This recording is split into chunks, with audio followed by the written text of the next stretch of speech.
વડોદરામાં ધાર્મિક દબાણ હટાવવા મુદ્દે પાલિકા અધિકારીઓ અને કાઉન્સિલર વચ્ચે ખુલ્લો ટકરાવ। વડોદરા મહાનગરપાલિકા દ્વારા શહેરના ઠેકરનાથ સ્મશાન નજીક દબાણ હટાવ ઝુંબેશ અંતર્ગત માતાજીની 2 દેરીઓનું બાંધકામ તોડી પાડવામાં આવતા ભારે વિવાદ સર્જાયો છે। ધાર્મિક આસ્થા સાથે જોડાયેલા આ સ્થાનોને કોઈપણ પૂર્વ સૂચના વિના જમીનદોસ્ત કરવામાં આવતા સ્થાનિક લોકો અને ચૂંટાયેલા જનપ્રતિનિધિઓમાં વહીવટી તંત્રની કામગીરી સામે વ્યાપક આક્રોશ ફાટી નીકળ્યો છે।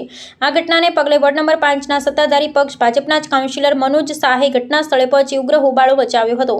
તેમણે પાલિકાના ઉચ્ચ અધિકારીઓ પર ગંભીર આક્ષેપ લગાવતા જણાવ્યું હતું કે સ્થાનિક સ્તરે આવી સંવેદનશીલ કાર્યવાહી કરતા પૂર્વે ચૂંટાયેલા કાઉન્સિલરોને સહેજ પણ વિશ્વાસમાં લેવામાં આવતા નથી।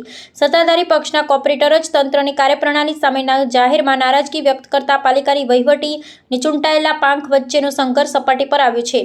આ સમગ્ર મામલે કાઉન્સિલરો અધિકારીઓ પર બળાપો ઠાલવતા એક વિડીયો સોશિયલ મીડિયામાં તીવ્ર ગતિએ વાયરલ થયો છે। આ વિડીયોમાં કાઉન્સિલર સ્પષ્ટ શબ્દોમાં ચીમકી આપતા કહે છે કે જો અધિકારીઓને ચૂંટાયેલા પ્રતિનિધિઓની શરમ ન હોય તો અમારે પણ તેમની શરમ રાખવાની કોઈ જરૂર નથી। બીજી તરફ પાલિકાના જવાબદાર અધિકારીઓ આ અંગે પ્રતિક્રિયા આપતા સીધું જણાવ્યું છે કે ગેરકાયદેસર દબાણો દૂર કરવાની નિયમિત કાયદાકીય કાર્યવાહીમાં કાઉન્સિલરને અગાઉથી જાણ કરવાની કોઈ જ આવશ્યકતા રહેતી નથી।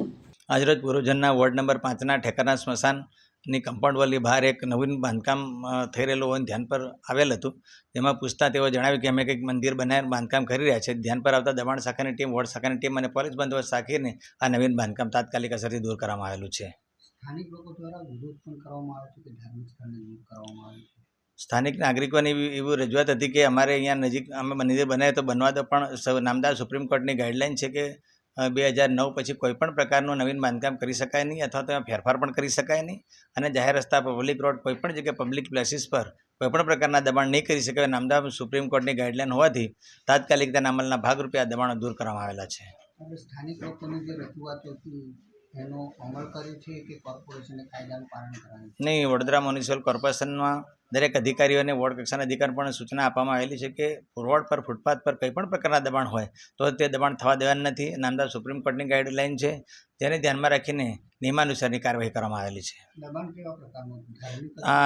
આ લોકોના જણાવ્યા પણ કોઈ સ્ટ્રક્ચર બનાવી રહ્યા હતા, એ લોકોને પૂછતા એવા લોકો જણાવ્યું કે અમે મંદિર બનાવી રહ્યા છે એવું જણાવ્યું હતું, પણ મંદિર હોય તો પણ ના જ બનાવી શકાય અને બીજું અન્ય પ્રકારનું બાંધકામ હોય તો પણ બનાવી શકાતું નથી, તેથી તેને તાત્કાલિક અસરથી દૂર કરવામાં આવેલું છે।